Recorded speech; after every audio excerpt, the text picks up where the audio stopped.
మేమైతే ఈ 11 months business అనేది చాలా సక్సెస్ఫుల్‌గా నెట్టుకొచ్చాము. మంచిగా రన్ అయింది. అండ్ ఈ ఇష్యూస్ వల్ల అయితే ఈ 11 మంత్స్‌లోనే క్లోజ్ చేసేస్తామని అస్సలు అనుకోలేదు. సో, బిజినెస్ అయితే అఫీషియల్‌గా క్లోజ్ అయిపోయిందండి. సో, నెక్స్ట్ ఏంటి అనేది ఒక డైలమాలో మేమందరం ఉన్నాము.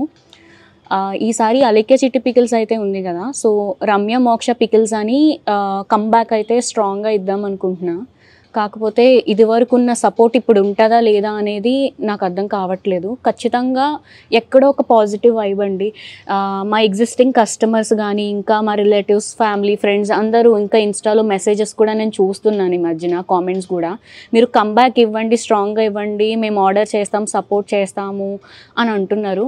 సో, ఈసారి పెట్టబోయే బిజినెస్ ఏదైతే ఉందో రమ్య మోక్ష పికిల్స్ మీద, సో, అది ఖచ్చితంగా అందరూ ఎఫోర్డ్ చేసే ప్రైజెస్‌కి మంచి క్వాలిటీ ఇస్తూ, మెయింటైన్ చేస్తూ, మంచిగా బిజినెస్ అనేది రన్ చేద్దాం అనుకుంటున్నాం. అండ్ మెయిన్ థింగ్ ఏంటంటే కస్టమర్స్‌తో మాట్లాడడానికి ఒక పర్సన్‌ని అసిస్ట్ చేసుకుందాము అనుకుంటున్నాము. సో, ఎలాంటి డిస్టర్బెన్సెస్ రాకుండా, సో, మా సిస్టర్ అయితే తన ఇన్వాల్వ్‌మెంట్ లేకుండా ఇంకా ఈసారి చేయబోయేదంతా నేను మాత్రమే చేస్తాను. లాస్ట్ టైం అలేఖ్య చిట్టి పికిల్స్ బిజినెస్ అందరం కలిసి చేసాము. అండ్ ఆ బిజినెస్‌కి కూడా రమ్య మోక్ష అని పెడదామని ఆ రోజే అనుకున్నాను. కాకపోతే మా అక్క నేమ్ పెట్టడానికి గల రీజన్ ఏంటంటే, నేను ఆ టైంలోనే ఇండస్ట్రీలో మూవీస్ చేస్తున్నాను. సో, పికిల్స్ పచ్చళ్ళు అమ్ముతుంది అంటే కొంచెం ఇండస్ట్రీ పరంగా కొంచెం బాగోదు. సో, మా డాడీకి చెప్తే అలేఖ్య అక్క పేరు పెడదాము అనేసి అన్నారు. సరే అక్క ఏదైతే ఏంటి అందరం కలిసి చేసుకునేదే కదా అని అక్క పేరు పెట్టడం జరిగింది. సో, ఈసారి అయితే రమ్య మోక్ష పికిల్స్‌తో మీ ముందుకైతే రాబోతున్నాము. ఒక 1 మంత్, 2 మంత్స్ లేట్ అవుతుందని నాకు తెలీదు. కమ్‌బ్యాక్ అయితే స్ట్రాంగ్‌గా ఇస్తాను. నేను ఒకటే కోరుకుంటున్నానండి, మీ నుంచి నాకు ఇంతవరకు ఇంతకు ముందు ఎలా అయితే సపోర్ట్ నన్ను చేశారో సేమ్ అదే విధిగా ఇలా కూడా చేస్తారని నేను నమ్ముతున్నాను.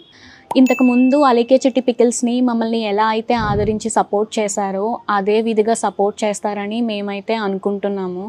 అండ్ చాలామంది ట్రోలర్స్ కానీ, మీమర్స్ కానీ ఏమంటున్నారంటే, వీళ్ళు ఈ బిజినెస్ మీద ఎంతో సంపాదించేశారు అని అంటున్నారు. మేము ఎంత సంపాదించామో, ఎంత ఖర్చులు అయ్యాయో అనేది మాకే తెలుసండి. ఎందుకంటే మా ఫాదర్‌కి కరోనా, బ్రెయిన్ స్ట్రోక్, ఒక సైడ్ అంతా ప్యారలైజ్డ్, నెక్స్ట్ 2 కిడ్నీస్ ఫెయిల్ అయిపోయినాయండి. పర్మనెంట్ డయాలిసిస్ జరిగింది. దానికి రొటేషన్ మేము ఎంతైతే ఎర్న్ చేస్తున్నామో అంతా రొటేషన్‌లా అయిపోయేది. ఈవెన్ మా ఇల్లు అలా మెయింటైన్ అయ్యేది. ఇప్పుడు మా ఫాదర్ చనిపోయారు అండ్ ఈ బిజినెస్ కూడా వెళ్ళిపోయింది. ఇప్పుడు మళ్ళీ మా లైఫ్‌ని ముందుకు తీసుకెళ్ళాలంటే మాకు తెలిసింది ఈ బిజినెస్ ఒకటే. ఎందుకంటే మేము స్టార్ట్ చేసిన ఫస్ట్ బిజినెస్ అయ్యుండొచ్చు ఇంత చిన్న ఏజ్‌లో. దీని మీద ఎక్కువ అవగాహన ఉంది. బాగా గ్రిప్ కూడా దీని మీదే ఉంది. సో, కస్టమర్స్ ప్రతి ఒక్కరు మా ప్రోడక్ట్‌ని ఎవరైతే టేస్ట్ చేశారో వాళ్ళు మాకు ఇప్పటికీ గుర్తున్నారు. చాలా బాగుంది, మీరు మానేయొద్దు బిజినెస్, కమ్‌బ్యాక్ స్ట్రాంగ్‌గా ఇవ్వండి అని చాలామంది చెప్తూ ఉన్నారు. సో, వాళ్ళ మాటలకైనా సరే నాకు ఎక్కడో సంథింగ్ పాజిటివ్ వైబ్ అనేది కుదిరింది. మళ్ళీ ముందుకు రావాలి, మళ్ళీ ముందుకు తీసుకురావాలి. ఎవరో ఏదో అంటే ఇంకా బిజినెస్సే క్లోజ్ అయిపోయింది మొత్తానికి. దీని మీదే ఆధారపడి మా ఫ్యామిలీ అంతా ఉంది. సో, ఖచ్చితంగా ముందుకు తీసుకురావాలి అని నాకైతే అనిపించింది. ఈ ఇష్యూస్ జరిగిన స్టార్టింగ్ నేనైతే ఏమనుకున్నానంటే, బిజినెస్ పోయింది కదా, ఫైనాన్షియల్‌గా ఇల్లు గడవాలి, ఇల్లు మెయింటైన్ అవ్వాలి అంటే, సరే పోనీ జాబ్‌కి వెళ్ళిపోదామా, జాబ్‌కి వెళ్ళిపోతే మా సిస్టర్‌ని, మా మదర్‌ని ఒక్కరే అయిపోతారు, వాళ్ళని చూసుకోవడానికి నేను ఖచ్చితంగా ఉండాలి. సో, పోనీ వర్క్ ఫ్రమ్ హోమ్ చూసుకుందామా అంటే, వర్క్ ఫ్రమ్ హోమ్ ఈజీగా ఎవరికీ దొరకదు. సో, చాలా కన్ఫ్యూజింగ్‌గా, చాలా ఏడ్చే రోజులు కూడా చాలానే ఉన్నాయి. అసలు ఏం చెయ్యాలి ఫైనాన్షియల్‌గా సెటిల్ అవ్వడానికి అని. కస్టమర్స్ వల్లే, ఎగ్జిస్టింగ్ కస్టమర్స్ వల్లే, వాళ్ళు ఇచ్చిన ధైర్యం వల్లే మళ్ళీ స్టార్ట్ చేయాలి అనేసి నాకైతే ఒక నమ్మకం అయితే పుట్టింది. మా డాడీ బ్రతుకున్న టైంలో ఏమనేవారంటే, ఈ బిజినెస్ ఎవ్వరూ మన మధ్యలో ఇన్వాల్వ్ అవ్వకుండా, ఎలాంటి ప్రెషర్ లేకుండా చక్కగా 2-3 ఇయర్స్ వెళ్ళిపోతుందమ్మా అనేసి అన్నారు. కానీ నాకు అప్పుడే అర్థం అవ్వాల్సింది ఆ మాట. మనం ఎంతైతే ఎదుగుతామో దాన్ని చూసి కొంతమంది ప్రోత్సహించే వాళ్ళు ఉన్నారు, కొంతమంది తొక్కేసేవారు కూడా ఉన్నారండి. నేను ఈ రీసెంట్ టైమ్స్‌లో ఎంత ఫేస్ చేశానంటే, నా ఏజ్ 23నే.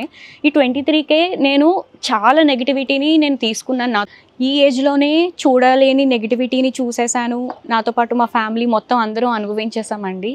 యాక్చువల్లీ జరిగిన మిస్టేక్ అయితే అయిపోయింది.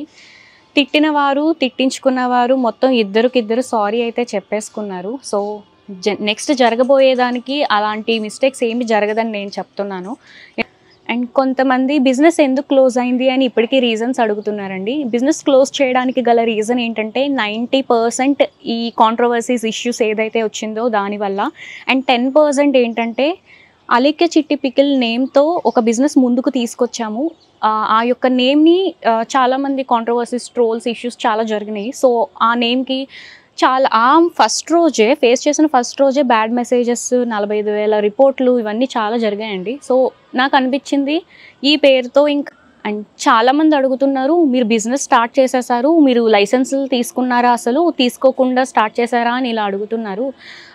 ఇంత బిజినెస్ అనేది ఇప్పుడు 1 year వరకు లాగింది అంటే సర్టిఫికేట్ అనేది తీసుకుని చేస్తామండి. మా దగ్గర టోటల్ 7 సర్టిఫికేట్స్, ఫుడ్ లైసెన్స్కి సంబంధించి 7 types ఆఫ్ సర్టిఫికేట్స్ మేము తీసుకొని అన్ని లీగల్గానే మేము ప్రొసీడ్ అయ్యాము.